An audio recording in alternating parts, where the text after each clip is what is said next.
Merci beaucoup. La parole est à vous. Sheila Skla, merci, Monsieur le Président. Merci, chers membres du comité, de me fournir l'occasion de pouvoir vous parler aujourd'hui. Je vous en suis très reconnaissante. Tout d'abord, j'aimerais reconnaître qu'on se trouve sur un territoire ancestral du peuple algonquin. Pendant environ 4 mois, entre septembre et décembre de 2018, j'ai fait face à un effort déployé par bon nombre de personnes au gouvernement pour essayer de s'ingérer politiquement dans l'exercice du pouvoir discrétionnaire de poursuivre dans mon rôle de procureur général du Canada dans un effort inapproprié pour qu'il y ait un accord de poursuite suspendu auprès de SNC-Lavalin. Ces événements touchent 11 personnes. Je m'exclus moi-même et mon personnel politique du bureau du premier ministre, du bureau du conseil privé et du bureau du ministre des Finances. Il y a eu des conversations en personne, des appels téléphoniques, des courriels et des messages textos. Il y a eu environ 10 appels et environ 10 réunions au sujet de SNC-Lavalin et moi-même ou mon personnel y ont pris part. Dans le cadre de ces conversations, il y a eu des déclarations expresses en ce qui a trait à l'importance de s'ingérer dans l'affaire SNC-Lavalin, du potentiel des conséquences et des menaces voilée si un APS n'était pas disponible pour SNC. Ces conversations ont mené à une réunion du 19 décembre 2018, une conversation téléphonique que j'ai eue avec le greffier du conseil privé, une conversation pour laquelle je vous fournirai plus de détails. Quelques semaines plus tard, le 7 janvier 2019, le premier ministre m'a avisé qu'il y aurait un remaniement ministériel et que je ne serais plus ministre de la Justice et procureur général du Canada. Pour la plupart de ces conversations, j'ai pris des notes détaillées et de plus, j'ai une mémoire très claire et je me fie à ma mémoire aujourd'hui et aux notes que j'ai prises à l'époque. Mon objectif aujourd'hui est de vous parler des détails de cette communication pour la gouverne du comité et de tous les Canadiens. Mais avant de le faire, j'aimerais faire quelques observations.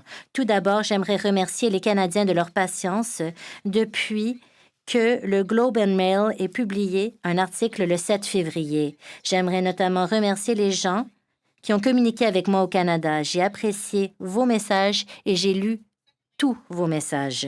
Deuxièmement, parlons du rôle du procureur général. Le procureur général a un pouvoir discrétionnaire de poursuivre tel que c'est indiqué dans la loi sur le directeur des poursuites pénales. Cette autorité est d'habitude exercée par la DPP, mais le procureur général peut émettre des directives au directeur des poursuites pénales en ce qui a trait à certaines poursuites ou pour prendre le relais pour certaines poursuites. Il est bien établi que le procureur général use de sa discrétion en matière de poursuite. On le fait de manière individuelle et indépendante. Il ne s'agit pas de décisions qui émanent du cabinet. Je dirais qu'il est approprié que les collègues du cabinet portent à l'attention du procureur général ce qui leur semblerait être des considérations politiques publiques qui portent sur les décisions au sujet de comment on ira de l'avant avec une poursuite. Mais ce qui n'est pas approprié, c'est de faire de la pression auprès de la procureure générale sur des questions sur lesquelles elle ne peut pas dont elle ne peut tenir compte, par exemple des considérations politiques partisanes ou de continuer à demander au procureur général de changer d'avis des mois après qu'une décision ait été prise ou encore de suggérer qu'il faudrait éviter qu'il y ait une confrontation avec le premier ministre à cet effet. Aujourd'hui, j'aimerais vous fournir des détails de 10 réunions téléphoniques, 10 réunions en personne, des courriels et des messages textos qui ont fait partie d'un effort pour s'ingérer politiquement au sujet de SNC pour pouvoir obtenir un accord de poursuite suspendu. Ce récit commence le 4 septembre 2018. Ma chef de cabinet et moi-même étions à l'étranger. On m'a envoyé un mémoire pour le procureur général conformément à l'article 13 de la loi sur le directeur des poursuites pénales. Il s'intitulait « S'il doit émettre une invitation pour négocier un accord de réparation avec SNC-Lavalin. » C'était préparé par la directrice des poursuites pénales, Mme Kathleen Roussel. Je vais seulement vous parler d'une partie de cette note, et je cite, « La DPP estime qu'une invitation de négocier ne sera pas effectuée dans ce cas-ci et qu'aucune annonce ne sera faite par SPPC. Fin de la citation. Pour ce qui est des avis de l'article 13, la directrice fournit des informations pour que le procureur général puisse prendre des décisions telles qu'il ou elle juge opportun de le faire. Ainsi, la directrice avait pris sa décision de ne pas négocier une entente de réparation avec SNC-Lavalin. J'ai ensuite parlé avec le personnel dans mon bureau de ministre au sujet de ces décisions et j'ai fait plus de travail à l'interne. J'ai fait toute la diligence nécessaire au sujet de cette note. C'est une pratique que j'avais utilisée pour bon nombre d'avis pour l'article 13. Ce sont des avis que je recevais quand j'étais procureur général. Donc, en d'autres termes, j'ai travaillé tout de suite avec mon ministère, avec mon bureau de ministre. J'ai étudié attentivement la question. 2 jours plus tard, le 6 septembre, j'ai reçu une des premières communications au sujet de l'APS. C'est une des premières communications qui est arrivée à l'extérieur de mon ministère. Ben Chin, le chef de cabinet du ministre Morneau, a envoyé un courriel à ma chef de cabinet. Ils ont convenu d'avoir une discussion. Ils voulaient parler de SNC et de ce que nous pouvions faire pour répondre à cet enjeu. Il lui a dit à ma chef de cabinet que s'ils n'obtenaient pas de APS, ils vont quitter Montréal et il y a des élections au Québec en ce moment, alors ça ne peut pas se produire. Il a dit qu'ils avaient une grande réunion qui allait avoir lieu mardi et que ces mauvaises nouvelles pourraient être rendues publiques. Le même jour, ma chef de cabinet a envoyé des courriels avec le personnel de mon bureau de député. Ils lui ont dit que Nathalie Drouin, la sous-ministre, travaillaient sur quelque chose et qu'ils étaient en train de rédiger quelque chose au sujet du rôle du procureur général par rapport au DPP. Et ce jour-là, j'ai demandé de rencontrer le premier ministre sur un autre enjeu. C'était une question urgente. Je voulais le rencontrer le plus rapidement possible quand je reviendrai au pays. Et ça, c'était la rencontre du 17 septembre, une rencontre entre moi-même et le premier ministre. On en a beaucoup parlé, notamment dans les médias. Le 7 septembre, ma chef de cabinet a parlé via téléphone à ma sous-ministre au sujet de l'appel qu'elle avait reçu de Ben Chin. Et la sous-ministre a dit que le ministère y travaillait. La sous-ministre a donné à ma chef de cabinet une explication brève des options qui pourraient s'offrir. Le même jour, j'ai reçu une note de mon personnel au sujet du rôle du procureur général, une note que j'ai également partagée, que mon bureau a partagée avec Elder Marquez et Amy Archer au bureau du premier ministre. Le même jour, des gens dans mon personnel, de mon personnel ont rencontré la sous-ministre. Des extraits de l'article 13 ont été lus à la sous-ministre, mais la sous-ministre ne voulait pas avoir un exemplaire de cette note au sujet de l'article 13. Le 8 septembre, ma sous-ministre a fait part de l'ébauche au sujet du rôle du procureur général avec ma chef de cabinet qui m'en a fait part. Et ensuite, on a demandé plus de clarté en ce qui a trait aux options expliquées dans sa note. Une conversation de suivi a eu lieu entre Ben Chin et un membre de mon personnel, François Giroux. C'était le 11 septembre.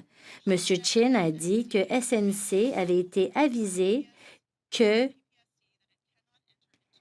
il n'y aurait pas de APS et a ensuite expliqué pourquoi on leur avait dit qu'il n'y aurait pas de APS. Monsieur Chin a également indiqué que le conseiller juridique Frank Iacobucci avait expliqué les modalités sur lesquelles SNC-Lavalin était prêt à convenir. Il percevait cela comme faisant partie d'une négociation. Soyons clairs. Jusqu'à ce moment-là, le premier ministre ne m'avait pas contacté directement, des fonctionnaires du bureau du premier ministre ou encore du bureau du conseil privé.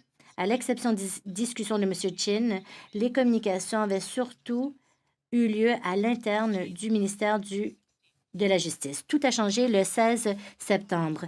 Ma chef de cabinet a parlé avec Mathieu Bourchard et Elder Marquez du bureau du premier ministre. Ils voulaient parler de SNC. Ils lui ont dit que SNC avait fait d'autres demandes à la Couronne et qu'il y avait une certaine dilution, mais pas assez. Ils ont dit qu'ils avaient compris que le procureur de la Couronne voulait négocier une entente, mais que la directrice ne le voulait pas.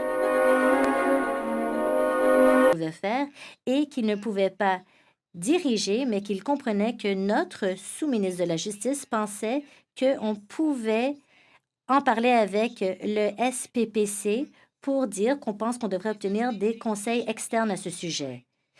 Ils ont dit qu'ils pensaient qu'on pourrait trouver une solution plus raisonnable. Ils lui ont dit que la prochaine rencontre du conseil d'administration de la SNC aurait lieu le jeudi prochain, soit le 20 septembre. Ils ont aussi mentionné le cadre des élections au Québec. Ils ont demandé à ma chef de cabinet si quelqu'un avait suggéré cette idée de conseil externe au SPPC et si on était ouvert à cette idée. Ils ont voulu savoir si mon sous-ministre pouvait le faire. Pour répondre à cette question, ma chef de cabinet a parlé de l'indépendance et des préoccupations en ce qui a trait à l'ingérence et de l'indépendance des fonctions de poursuite. M. Bouchard et M. Marquez ont continué à lui dire qu'ils ne voulaient pas franchir de ligne, mais ils ont demandé à ma chef de cabinet de faire un suivi directement avec moi à cet effet. Soyons clairs, j'étais tout à fait au courant des conversations qui avaient lieu entre le 4 septembre et le 16 septembre. J'avais été mise au courant sur une base régulière par mon personnel dès que cet enjeu est survenu et j'avais également revu tous les documents qui avaient été produits. De plus, mon point de vue avait été forgé à ce moment-là par le biais du travail de mon ministère, de mon bureau de ministère, et je trouvais qu'il est inapproprié que j'intervienne dans une décision prise par la DPP dans ce cas-ci et d'aller de l'avant avec un APS. Pour arriver à cette conclusion, j'ai discuté de cet enjeu avec ma sous-ministre à l'époque pour qu'elle soit au courant de mon point de vue. J'ai soulevé des préoccupations avec ma sous-ministre à de maintes reprises en ce qui a trait au caractère approprié des communications qu'on recevait de l'extérieur du ministère. J'ai également parlé de préoccupations en ce qui a trait aux options qu'elle suggérait. Le 17 septembre, la sous-ministre a dit que le ministère des Finances lui avait dit qu'il voulait veiller à ce que Kathleen comprenne les impacts si on n'agissait pas dans ce cas-ci. Étant donné les préoccupations potentielles soulevées par cette conversation, j'en ai parlé un peu plus tard avec ma sous-ministre. Le jour même, le 17 septembre, j'ai eu une conversation avec le premier ministre. C'est une réunion que j'avais demandée il y a quelques semaines. Quand je suis arrivée, le greffier du conseil privé était présent. La réunion ne portait pas sur l'affaire de SNC ou encore sur les APS, mais le premier ministre a tout de suite parlé de cet enjeu. Le premier ministre m'a demandé de l'aider, de trouver une solution pour SNC en citant que s'il n'y avait pas de APS, on perdrait bon nombre d'emplois et que SNC quitterait Montréal.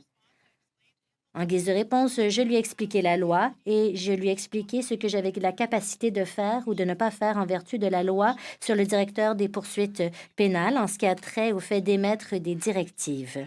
Je lui ai dit que j'avais fait preuve de toute la diligence nécessaire et que j'avais pris une décision au sujet de SNC et que je n'allais pas intervenir avec la décision de la directrice. Le premier ministre a réitéré ses préoccupations. J'ai ensuite expliqué ce qu'il en était, que j'avais reçu une note de l'article 13 de la DPP au mois de septembre et que j'avais étudié très attentivement ce dossier. J'ai également indiqué que j'étais très claire en ce qui avait trait à mon rôle en titre de procureur général. Je n'étais pas prête à émettre de directives dans ce cas-ci, ça ne serait pas approprié. Le premier ministre a ensuite parlé de cette perte potentielle d'emploi et du fait que SNC allait déménager. Et ensuite, à ma surprise, le greffier a commencé à dire qu'il fallait conclure un APS. Il a dit, et je le cite, « Il y aura une réunion du conseil d'administration jeudi, le 20 septembre, il y aura des actionnaires. » Fin de la citation. Nouvelle citation. Ils vont sans doute déménager à Londres si cela survient. Fin de la citation. Il y aura une élection au Québec sous peu. À ce moment-là, le premier ministre a dit qu'il y aurait une élection au Québec, et je cite, « Et je suis un député au Québec. Je suis le député de Papineau. » J'ai été choquée. Ma réponse, et je m'en rappelle très clairement, c'était de demander au premier ministre une question bien directe en le regardant dans les yeux. Je lui ai demandé, et je cite, « Est-ce que vous êtes en train d'interférer de manière politique avec mon rôle, ma décision à titre de procureur général? Je vous conseillerais fortement de ne pas le faire. » Le premier ministre a répondu que non, non, non, non, nous devons tout simplement trouver une solution. Le greffier a ensuite dit qu'il avait parlé avec ma sous-ministre et qu'elle avait dit que je pouvais parler avec le directeur. J'ai répondu que non, ça serait inapproprié. J'ai ensuite expliqué au greffier et au premier ministre que j'avais eu une conversation avec mon sous-ministre en ce qui a trait aux options et mon point de vue sur le sujet. Par conséquent, j'ai convenu et j'ai dit au premier ministre que j'allais avoir une conversation avec ma sous-ministre et avec le greffier, mais que ces conversations n'allaient pas changer mon point de vue.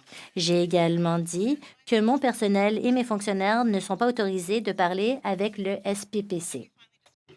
Puis, nous avons enfin discuté de la question pour laquelle j'avais demandé au départ la rencontre. J'ai quitté la réunion et j'ai tout de suite fait un débriefage avec mon personnel au sujet de ce qui avait été dit au sujet des SNC et des APS. Le 19 septembre, j'ai rencontré le greffier, comme je l'avais promis au Premier ministre.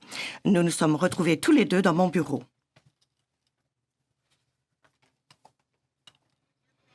Le greffier a parlé de perte d'emploi et a dit qu'il n'était pas question de l'élection au Québec ou du fait que le premier ministre était un député montréalais. Il a dit qu'il n'avait pas vu la note correspondant à l'article 13. Il a dit qu'il comprend que SNC est en pourparlers avec la question de cet APS et qu'il voulait plus d'informations. Il a dit Iacobucci ne va pas se laisser faire. Et il a évoqué la date du 20 septembre et a dit qu'il n'avait rien au sujet de la DPP. Il a dit que le Premier ministre était très préoccupé par les limites de mon rôle en tant que procureur général et la DPP. Il a dit que le Premier ministre était très au courant de mon rôle en tant que procureur général du Canada. J'ai répété au greffier que j'avais dit à ma sous-ministre qu'elle ne devait pas contacter la directrice et que, vu mon examen de la question, je n'allais pas m'entretenir avec elle directement au sujet de l'APS. J'ai proposé au greffier que si SNC m'envoyait une lettre exprimant ses inquiétudes, son argumentaire fondé sur l'intérêt public, ce serait autorisé et que je renverrai cela comme il se doit directement à la DPP. Plus tard le même jour, mon chef de cabinet a eu un échange téléphonique avec l'aîné Marquez et Mathieu Bouchard du bureau du Premier ministre. Il voulait une mise à jour sur ce qui se passait au sujet de l'APS en disant « Nous n'avons pas trop de temps ». Elle a communiqué le résumé de ma rencontre avec le Premier ministre et le greffier. L'aîné a également soulevé la question d'un geste informel vers la DPP. Ma chef de cabinet a dit qu'elle savait que je n'étais pas à l'aise avec cela parce que cela donnait l'impression et constituait sans doute même de l'ingérence politique. Ils ont demandé si c'était vrai. Si ce n'était pas la procureure générale elle-même, mais si c'était plutôt son personnel ou la sous-ministre. Mon chef de cabinet a dit que oui et a offert de m'appeler directement. Ils ont dit « On va se réorganiser, se consulter, on vous revient là-dessus ». Toujours le 19 septembre, je me suis entretenue avec le ministre Morneau sur cette question lorsque nous étions à la Chambre. Il a de nouveau souligné la nécessité de sauver les emplois et je lui ai dit que les engagements, les interactions entre son bureau et le mien sur SNC devaient être stoppés, que ça n'était pas approprié. Or, ça n'a pas cessé. Le 20 septembre, mon chef de cabinet a eu des échanges téléphoniques avec M. Chin et Justin To, tous les deux membres du bureau du cabinet du ministre des Finances au sujet d'SNC et d'APS.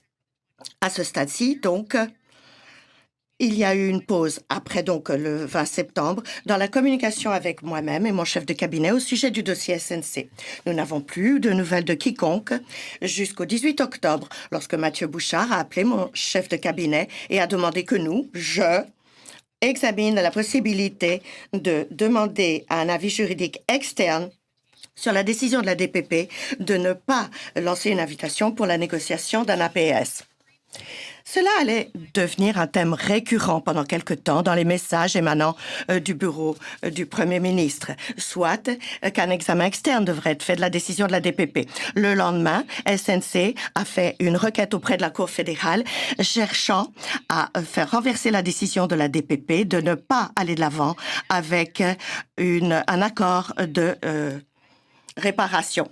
Dans mon esprit, cela a tout à fait mis de côté la possibilité que je m'entretienne ou que j'intervienne auprès de la DPP ou qu'on pourrait avoir un examen externe. Cette question était maintenant devant les tribunaux. Un juge se faisait demander de se pencher sur le pouvoir discrétionnaire de la TPP. Cependant, le 26 octobre 2018, lorsque mon chef de cabinet a parlé à Mathieu Bouchard et lui a dit que, étant donné que SNC avait fait une requête devant la Cour fédérale demandant un examen de la décision de la TPP, on était allé plus loin. On avait passé outre à l'idée que le procureur général intervienne ou obtienne une opinion sur la même question. Il a répondu qu'il cherchait toujours à obtenir un avis juridique externe. Est-ce qu'elle ne pourrait pas obtenir un avis juridique externe sur la raison pour laquelle la DPP avait exercé, pour savoir si la DPP avait exercé son pouvoir discrétionnaire comme il se doit, et sur la demande elle-même, étant donné que la procureure générale pourrait intervenir et chercher un report, étant donné qu'elle attendait un avis juridique. Mon chef de cabinet a dit que cela serait poursuivi et perçu comme de la gérance et que son patron s'interrogeait sur la décision de la DPP. Mathieu a dit que si, 6 mois avant l'élection, SNC annonçait qu'ils déménageaient leur siège social pour quitter le Canada, ce serait une mauvaise chose. Il a dit « Nous pouvons avoir la meilleure politique au monde, mais il nous faut nous faire réélire. » Fin de citation. Il a dit qu'il savait que tout le monde était au courant que c'était la décision de la procureure générale, mais il voulait veiller à ce que toutes les options soient envisagées. Mathieu a dit que si en bout de ligne, la procureure n'est pas à l'aise, très bien. Tout simplement, il ne veut pas voir quelque porte que ce soit fermée. Jessica, ma chef de cabinet, a dit que j'étais toujours heureuse de m'entretenir avec lui, que je me ferais toujours un plaisir de faire si elle le souhaitait. À la mi-novembre, le bureau du premier ministre a demandé que je rencontre Mathieu Bouchard et Lenny Marquez pour discuter de la question, ce que j'ai fait le 22 novembre. Cette réunion a été assez longue. Je dirais qu'elle a duré environ 1h30. J'étais irritée du fait de devoir participer à cette réunion parce que j'avais déjà dit au premier ministre, etc., qu'un APS pour SNC n'allait pas venir, que je n'allais pas émettre de directive. Mathieu a parlé la plupart du temps pendant cette réunion. Il a dit qu'il y avait des options et qu'il me fallait trouver une solution. J'ai parcouru avec eux la loi sur les APS, l'article 15, l'article 10, et j'ai parlé de l'indépendance en matière de poursuite comme principe constitutionnel. J'ai dit que c'était de la gérance qu'ils faisaient. J'ai parlé de la note de l'article 13. Ils ont dit qu'ils ne l'avaient pas reçue, mais je leur ai rappelé qu'on leur avait envoyé cela en septembre. Mathieu et Lenny ont continué de plaider leur cause en disant « Si je ne suis pas sûre de ma décision, on pourrait recourir à une personne éminente pour me conseiller. » Ils tâtaient le terrain. J'ai dit non. J'avais pris ma décision et il leur fallait arrêter, que ça suffisait. Je vais faire une brève pause ici pour me prononcer sur mon propre état d'esprit. Dans mon rôle en tant que procureur général, j'avais reçu la décision de la DPP en septembre. J'avais examiné la question, j'avais rendu une décision sur ce qui était approprié en matière d'APS et j'avais communiqué cela au Premier ministre. J'avais également pris d'autres mesures que le Premier ministre m'avait demandé de prendre. Par exemple, rencontrer le greffier. À mon sens, les communications et les efforts pour que je change d'opinion, d'avis sur la question auraient dû cesser. Différents fonctionnaires m'ont également encouragé à tenir compte de considérations politiques partisanes et c'était tout à fait inacceptable. Nous avons un système qui est fondé sur la règle de droit, l'indépendance des fonctions en matière de poursuite et le respect pour ceux qui sont chargés d'user de leur pouvoir discrétionnaire, de leur pouvoir de certaines façons. C'est cela ou c'est tout le contraire. Bien que notre système de gouvernement et amener des discussions au sujet de politique, et bien que ce soit peut-être approprié, des efforts persistants, même face à ce que l'on a vu dans le cas de poursuite pour trancher la même question, face à la très nette décision de la DPP et de la procureure générale, cela soulève des drapeaux rouges à mon sens. Pourtant, c'est ce qui s'est poursuivi. Le 5 décembre 2018, j'ai rencontré Jerry Butts.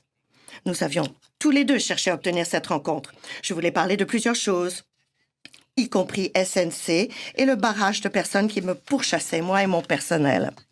Vers la fin de la rencontre, qui a eu lieu au Château Laurier, j'ai dit qu'il fallait que tout le monde arrête de me parler d'SNC, étant donné que j'avais tranché, fait mon choix et que ce genre d'interaction n'était pas approprié. Jerry a alors pris le contrôle de la conversation en disant qu'il nous faut une solution sur l'affaire SNC. Il a dit « Je dois trouver une solution ». J'ai dit non et j'ai parlé de l'enquête préliminaire et de l'enquête judiciaire. J'ai ajouté que j'ai donné au greffier la seule solution appropriée possible et c'était l'idée d'une lettre qui n'a pas été acceptée. Jerry m'a parlé de la loi adoptée par Harper et il a dit qu'il n'aimait pas cette loi. J'ai dit quelque chose du genre, c'est la loi que nous avons. Le 7 décembre, j'ai reçu une lettre du Premier ministre datée du 6 décembre avec en pièce jointe une lettre du PDG de SNC Lavalin datée du 15 octobre. J'ai répondu à la lettre du Premier ministre le 6 décembre, soulignant que les tribunaux étaient chargés de l'affaire, que je ne pouvais donc pas me prononcer là-dessus et que la décision en matière d'APS revenait à la DPP, qui est indépendante de mon bureau. Cela m'amène aux derniers événements dans la chronologie. Ceux qui, selon mon expérience, signalent la dernière escalade dans les efforts du bureau du Premier ministre pour s'ingérer dans cette affaire. Le 18 décembre 2018, mon chef de cabinet a été convoqué d'urgence à une réunion avec Jerry Butts et Katie Telford pour discuter d'SNC. Il voulait savoir où j'en étais pour ce qui est de trouver une solution. Ils lui ont dit qu'ils avaient l'impression que les choses empiraient et que je ne faisais rien. Ils ont évoqué un appel possible du Premier ministre et du greffier le lendemain. Je vais maintenant vous lire une transcription des parties les plus pertinentes d'une conversation textuelle entre mon chef de cabinet et moi-même, presque tout de suite après cette rencontre. Jessica, en gros, ils veulent une solution, rien de nouveau. Ils veulent qu'on ait un avocat externe pour vous donner un avis quant à la possibilité pour vous de revoir la décision de la DPP si vous devriez le faire en l'espèce. Je leur ai dit que ce serait de l'ingérence. Jerry a dit, et je cite Jess, « Il n'y a pas de solution ici qui ne suppose pas une certaine ingérence. » Fin de citation. Au moins, ils étaient enfin honnêtes quant à ce qu'ils vous demandent de faire. Peu importe l'indépendance du SPPC, Katie a dit, « Eh bien, on ne veut plus parler légalité. » Fin de citation. Il continue de dire, entre guillemets, « Nous ne sommes pas des avocats, mais il faut qu'il y ait une solution ici quelque part. » Mojag. Son texto. Alors, où en sont les choses? Eh bien, Jessica, c'est très vague. J'ai dit bien sûr que je te tiendrai au courant de la conversation. Et ils ont dit qu'ils allaient tester les eaux avec certaines personnes dans la soirée. Le greffier attend à l'extérieur. Elle attendait. Le greffier attendait à l'extérieur lorsque je suis partie. Mais ils ont dit, ils veulent organiser un appel entre toi, le Premier ministre et le greffier demain. J'ai dit, bien sûr, que vous seriez heureuse de parler avec votre patron. Et il semble très enthousiasmé par l'idée que vous fassiez appel à un ancien juge de la Cour suprême pour obtenir son avis là-dessus. Katie pense que ça leur donne une couverture pour les milieux d'affaires et la communauté juridique, et que ça laissera le Premier ministre dire « on fait quelque chose ». Elle a dit « si Jody s'inquiète, nous organiserons toute une liste de personnes pour écrire des articles, des opinions pour les journaux disant que ce qu'elle fait est bien ». 19 décembre 2018. On m'a demandé de prendre un appel du greffier. C'était un appel assez long et j'étais à la maison toute seule. Étant donné ce qui s'était passé la veille avec mon chef de cabinet, j'étais déterminée à mettre fin à toute ingérence et à toutes les conversations sur ces questions une fois pour toutes. Voici une partie de ce dont le greffier et moi avons discuté. Le greffier a dit qu'il appelait au sujet des APS et des SNC. Il a dit qu'il voulait transmettre ce à quoi pensait le Premier ministre. Il a parlé du conseil de l'entreprise, la possibilité qu'il vende à quelqu'un d'autre, qu'il déménage en siège social et qu'il y ait des pertes d'emploi. Il a dit le PM veut pouvoir dire qu'il a fait tout ce qu'il peut à l'intérieur de sa marge de manœuvre avec la boîte à outils juridique dont il dispose. Le greffier a dit que le PM est très déterminé, plutôt ferme, mais il veut savoir pourquoi la voie de l'APS prévue par le Parlement n'est pas utilisée. Il a dit, et je cite, « Je pense qu'il va trouver le moyen de faire ce qu'il faut d'une manière ou d'une autre, d'y parvenir. » Voilà son genre d'état d'esprit et je tenais à ce que tu sois au courant. Fin de citation.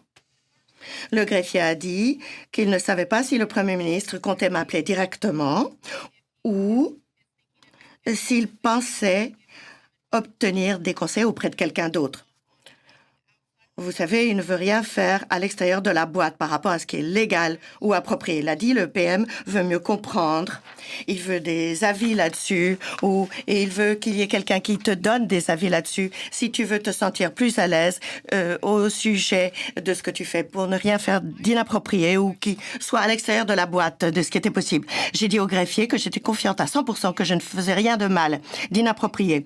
J'ai de nouveau dit que j'étais confiante quant à mes avis relativement à SNC et à l'APS et que mon opinion n'avait pas changé. J'ai répété le principe constitutionnel de l'indépendance en matière de poursuite. J'ai averti le greffier dans le cadre de cet appel qu'il s'agissait d'un terrain glissant. Et j'ai également donné un vif avertissement disant qu'en tant que procureur général, je ne peux pas agir et la poursuite ne peut pas agir d'une manière qui n'est pas objective, pas indépendante. Je ne peux pas agir de manière partisane et je ne peux pas avoir de motif politique. Et on ne voit que cela dans tout ceci. Le greffier s'est demandé si quelqu'un ne pourrait pas s'entretenir avec la directrice au sujet du contexte entourant la question ou obtenir qu'elle explique ses motifs.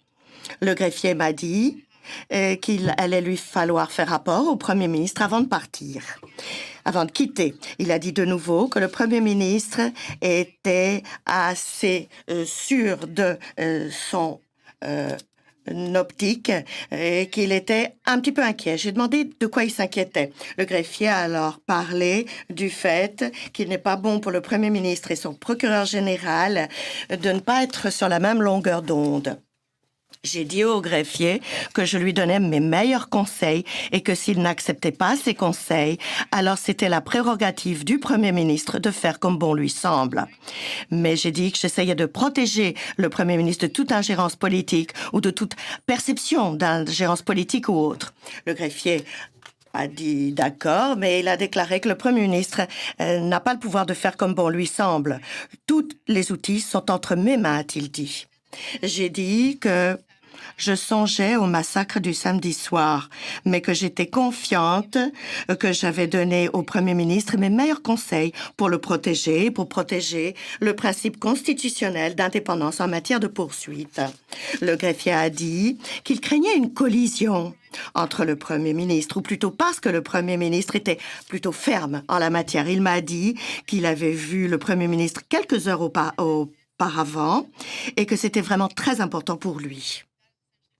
Voilà, en gros, où la conversation s'est terminée. Je n'ai pas eu de nouvelles du Premier ministre le lendemain. J'avertis tout le monde que j'ai choisi, bien sûr, de vous donner plus de 30 minutes. Quelqu'un s'y oppose-t-il? Vous avez déjà débordé du temps qui vous était alloué. Poursuivez. Et les gens dans l'auditoire ne veulent pas que je sois interrompue non plus.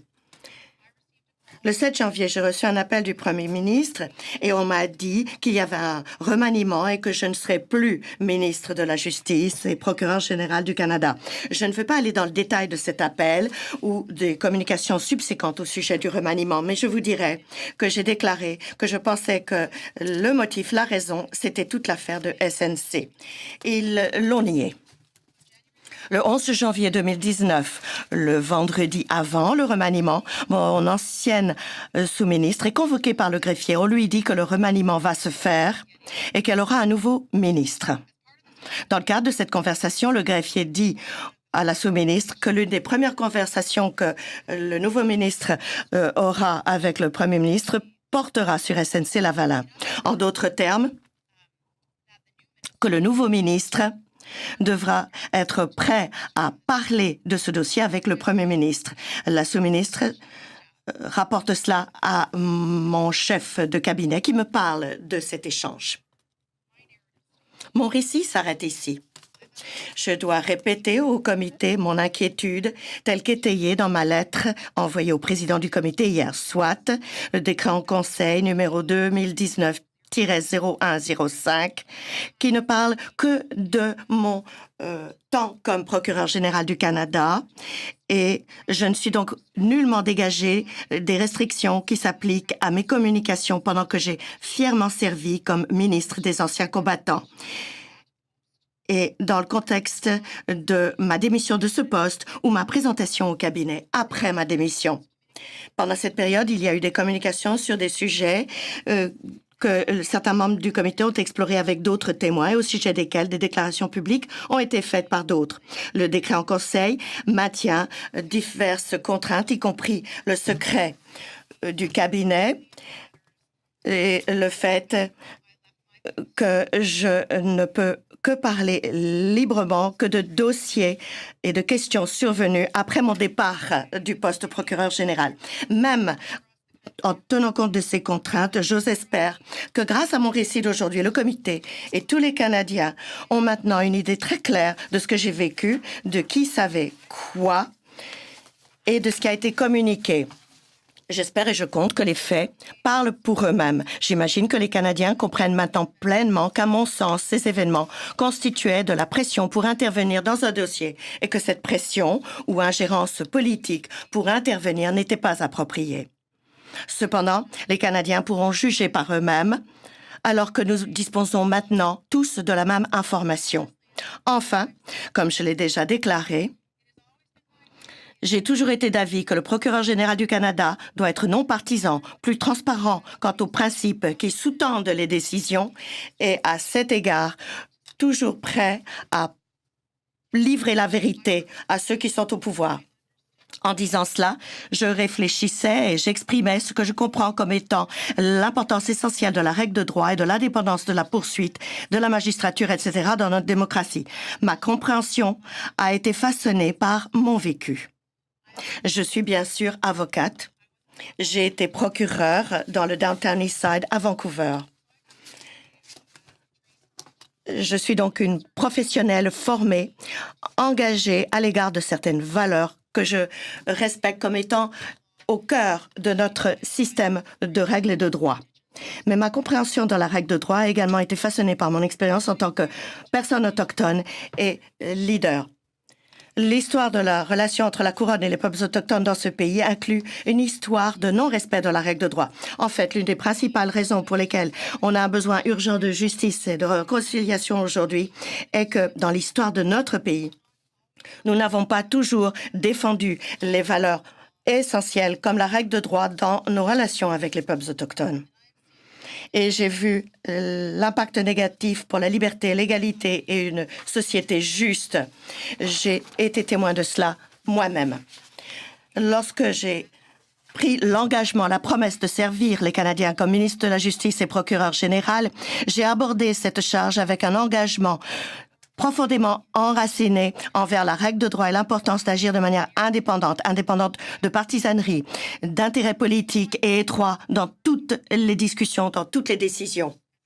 Lorsque nous ne faisons pas cela, je crois fermement et je sais que la société en souffre. Je conclurai ainsi. On m'a appris à toujours être prudente dans ce que l'on dit, parce qu'on ne peut pas reprendre ces paroles. On m'a appris à toujours respecter mes valeurs et mes principes et à agir avec intégrité.